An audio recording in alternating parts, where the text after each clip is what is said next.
Since its introduction for the 2016 model year, the Mercedes-AMG GT has been steadily accumulating variants. First there was the GTS, then came the base GT, then the GTR, then the Roadster, and finally a GT C, available in both coupe and roadster trim levels. While on paper they're clearly differentiated, when looking at the stats, you can also see that they're seemingly not that different. So is there really a discernible difference between them in reality? After driving the range in Germany, we can comfortably say yes. We can also tell you that the GT C is the version you want.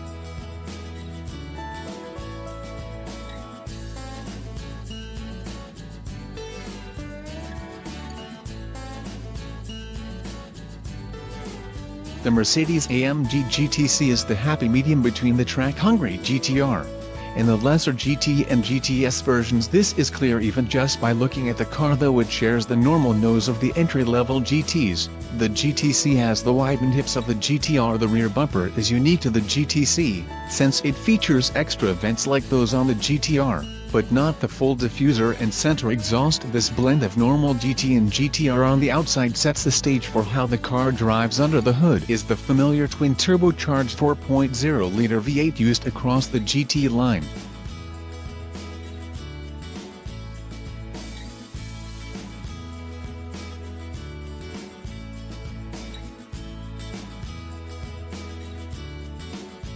The GT C takes advantage of the GTR's bigger turbochargers to make 550 horsepower and 502 pound-feet of torque. That's nearly 80 more horsepower than the regular GT, and about 35 more than the GT C. It only makes for a difference of 0.2 of a second to get to 60 miles per hour between the normal GT and the GT C, but it's absolutely a difference you can feel, both for better and for worse. It pulls noticeably harder than a regular GT, but with the larger turbos, there's some noticeable lag when hitting the throttle. Still, that split-second pause is worth the extra shove.